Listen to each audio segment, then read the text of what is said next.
Hello everyone, my name is PolishLynx and this is Sunrider, a diesel punk fairy tale.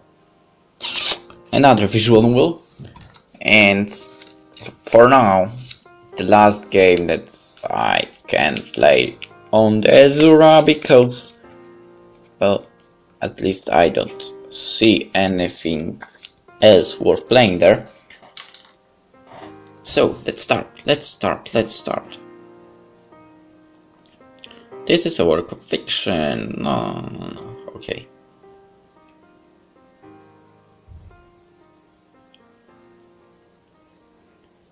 Act 1.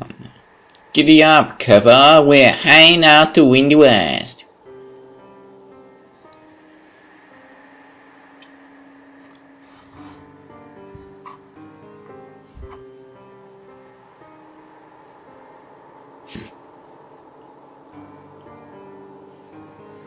Once upon a time, in a world that is much like our own, there lies a relic of ancient Europe in the middle of a desert in the Wild West. There, kings and queens still rule the land, and in one such kingdom the sovereign lord has recently died. Two brothers, princes, remain. One is drawn by the old ways and the other is swept up in the winds of change. Abel, the eldest, is set to inherit the throne. The younger, Shy, plans to marry their childhood friend, Sofia. All fairy tales are supposed to have a happy ending. This is not that kind of story. What? He feels so warm. Is this alright, Sofia? The way in which he whispers my name melts my heart each time. I don't want to leave him just yet. Can't I stay out longer? I love you. Huh? Always Shy holds me like he never wants to let me go. It's not that often that we're alone together or even allowed to exchange many words.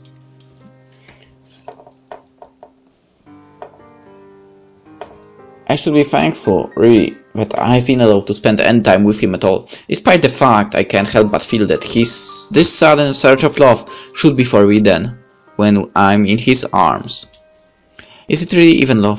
Why should it be? No. Why should it feel forbidden in the first place? I felt as though I loved his brother too, but Abel was more concerned with my poor health than anything else. All unions are political in the end. Notions of romance and gentleness were lost on Abel.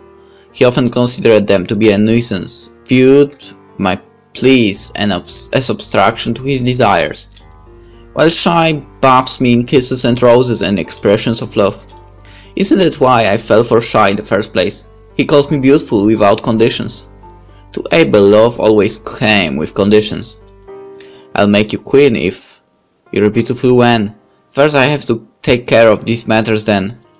If when, then, or describing some murky future I wasn't privileged enough to glimpse. Abel was, and is, a handsome devil with lips that spin gold, those honeyed words of his that can quickly turn to piercing barbs. Even if what I feel now for Shy isn't romantic love, I know it's something deeper than what I had for Abel. When we get married, I'll do my very best to be a dutiful wife and understanding queen. Hopefully by then, these fleeting feelings for the man I thought I knew in Abel will have passed. I sent and moved to give Shy room to stand as well. Then a wave of dizziness hits me and I steady myself with both hands. Are you alright, Sofia? I can hear the concern in his voice as he reaches out and grips me under my arms. So again, we gonna try to help with something to a woman in the game. Are you sure you don't look too well? I smile, such a word. I take both his hands and squeeze them tight. His face looks a little manlier, with a mustache.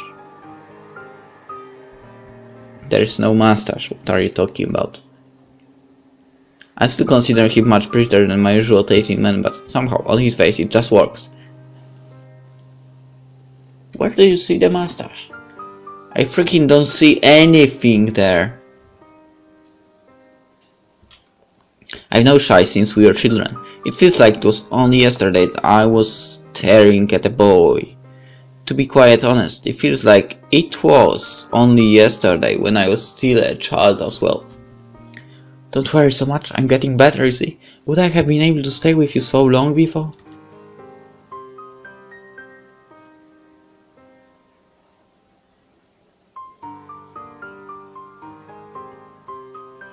That's true, but... Okay, where the hell is that mustache? You don't have a mustache. I can't live with that now, you know. That's true, but... Oh, but I'm okay. You're so good to me, that's one. You're really so good to me. I'm fine now, I think. I'm glad. I just worry for you, sweetheart, you know. I know. He strokes the back of my hands with his thumbs and I hesitate. I don't want to tell him we just reunited, but it's for the best. I have to return to my family estate for a while, to recover and to visit my parents before the wedding. I hope you understand. Shy, I have to see them and rest a bit more before I can stay here. He pauses in that boyish way I've grown fond of, and I'm expecting the worst, but to my surprise he merely nods yes in reply. He's stubborn like a bull and has been demanding that we spend more time together, so I'm so happy that he understands. Just promise me you will answer my calls this time. Of course. Is there anything I can get for you? Jewelry, flowers, chocolate maybe? So cheesy. Huh? Oh, nothing. I adore Chrysanthemums if you can find them somewhere. Chrysanthemums. But you don't have to get me anything really. What color? Any color will do. Well, I'll see what I can do. Of course, but Shy. Yeah. If you wouldn't mind, could you please keep it under 20? 20 chrysanthemums. 20 telegrams. I know letters aren't fast enough for you sometimes, but it's getting to be quite ridiculous. As you already know, my father has patients that need tending first and foremost. Your messages are so persistent and block the flow of mail. We share a laugh, and the worry lines that had creased his forehead melt away. I'm happiest when I can hear and see that he's happy too. You and I, we're good for each other. I'm sure we'll work out. Maybe we should go dancing or something, to celebrate, you know. I know we will. This is for the best. With one last kiss to that cheek and lingering goodbye, he leaves and I turn to watch the sunset as the sky explodes in color. One day I might be the queen of this land, the kingdom of Sonoria on the Suns. This was where I was born and raised, yet I never dreamed I might one day rule this place.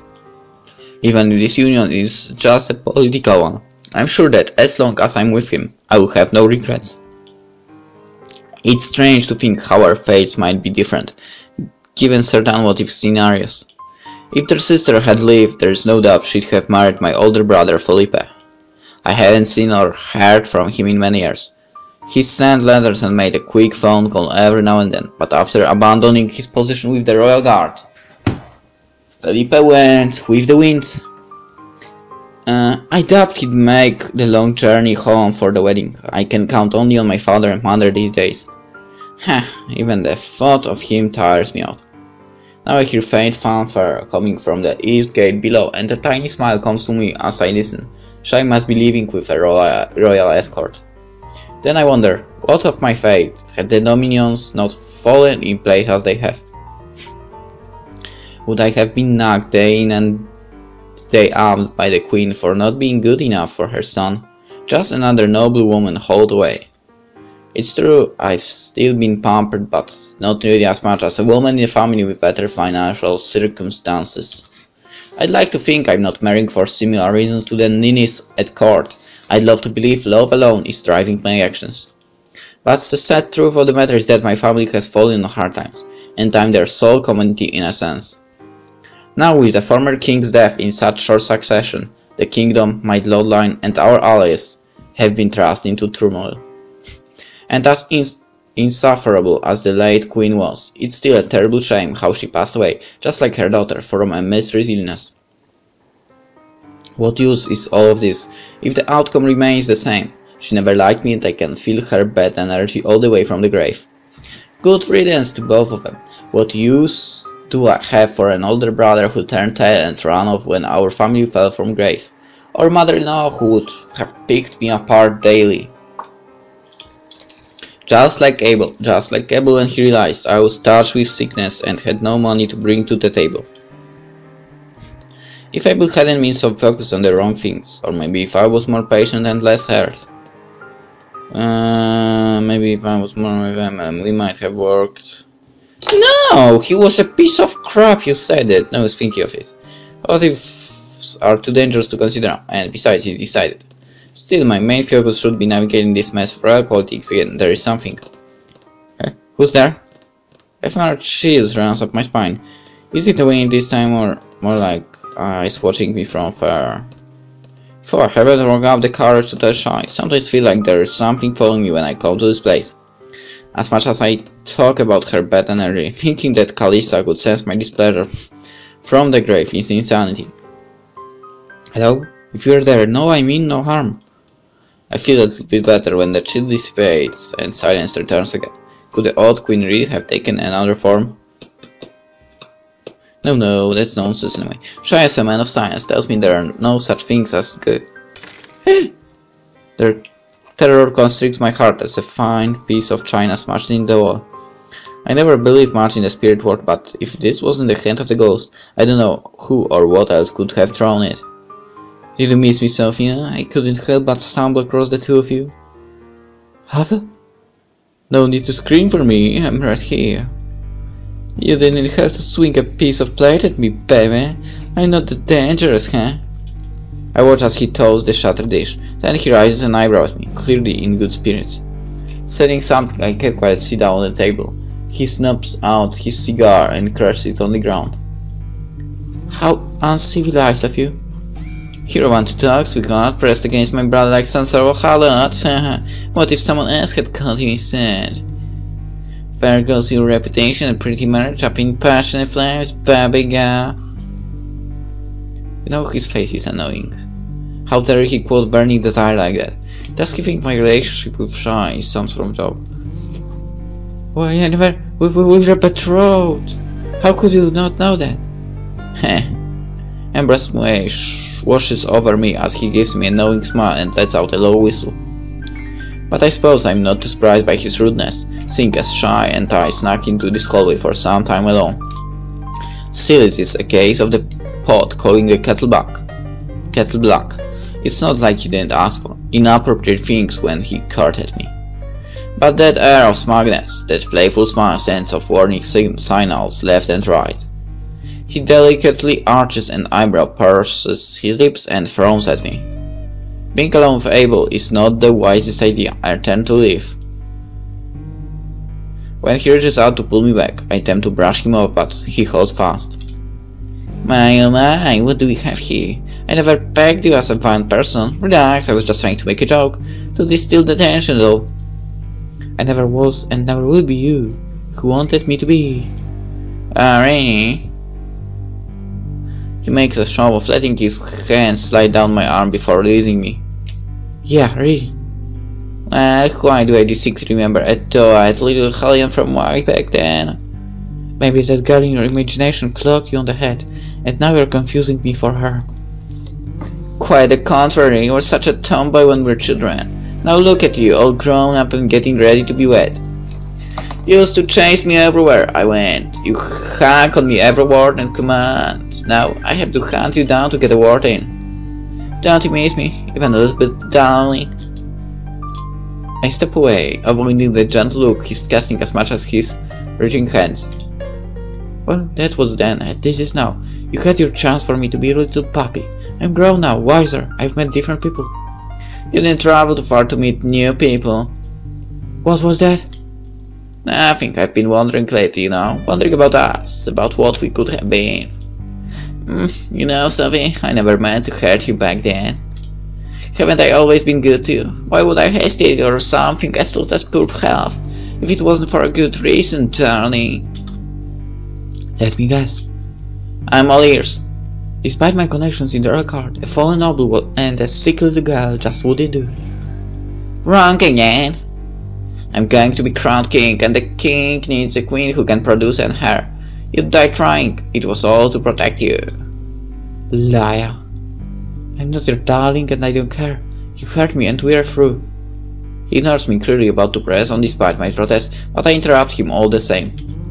Stop! I don't want to listen to your lies anymore. You're not the problem, Sophie. It's the system. My name is Sofia to you. Sophie. How am I supposed to trust you, Abel? How am I supposed to know you're telling me the truth? Don't raise your voice to me. I don't care if you don't want me to raise my voice. I don't care if it's not ladylike or becoming. I don't care what you think of me anymore. Quiet! Before you make me angry, I won't say it again. No! He leans in to try and kiss me, to silence me. I get ready to slap him to fire, but his next words floor me instead. Excuse me? Did I stutter? I'm asking you to reconsider the marriage. More precisely, I want you to call it off. Do you love him? Do you love Shai? I don't hesitate another instant. Yeah, I do love him. I regret my answer as soon as it parts my lips. There is one thing about Abel I refuse to forget. His explosive anger. What? The deadly chill in his tone tells me I messed up and bad. His grip is painful as he drags me against his chest. Went. You're hurting me. I have to remember why I left him.